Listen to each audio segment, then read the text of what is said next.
Hi, it's my pleasure to do a book review for Chris Strub's book, 50 States in 100 Days, the book. In the summer of 2015, Chris undertook a journey to travel around the United States and visit youth organizations in every state. Yes, he went to every state, Alaska and Hawaii included. He would pick one youth organization in a state. He would try and set up local media to come in and document the visit. He also Snapchatted and live streamed and put everything on YouTube to document his trip.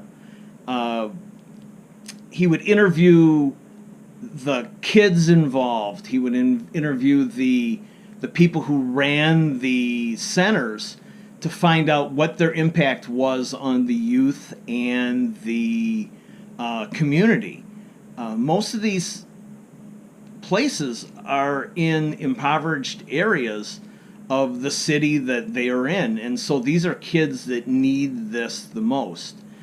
One of the things I loved the most was when Chris would read to the little ones.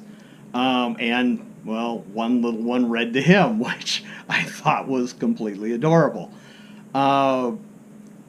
Because that was something that I always liked doing when my kids were young, reading to them, going to the school and reading stories to their classes. So that kind of struck a nerve with me. He also would, throughout the book, talk about how hard it was, emotionally and physically. There were nights he slept in his car. And, you go in a place and you talk to these kids and you find out just how bad things are, yet there are people trying to help, and that just has to be amazing. One of the characters in this book, a 6-year-old young lady named Abby in Wyoming, announced that she had goals, and one of the goals is to be president. So in 2052, remember, look for Abby. I bet she'll be there. I live in Michigan, and so I was particularly interested in the section that was going to be on Michigan. It just happened to be in Lansing, which is where Michigan State University is, which my son just graduated from Michigan State this past May with an advertising degree. So I knew he did a project with a youth organization in Lansing, so I asked him about it, what the name of the place was that he worked for. The place Chris visited when he was in Lansing was called Impressions 5.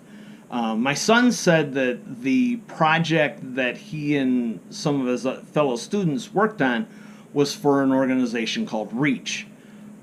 He asked me why I was curious about it. It'd been a while since we talked about it.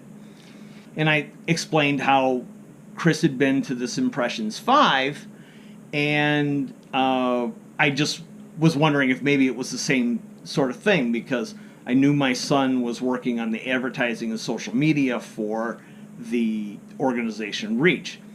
My son said, "Oh, Impressions 5."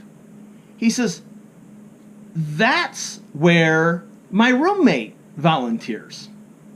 So I have a small connection to the organization that Chris actually got to go visit.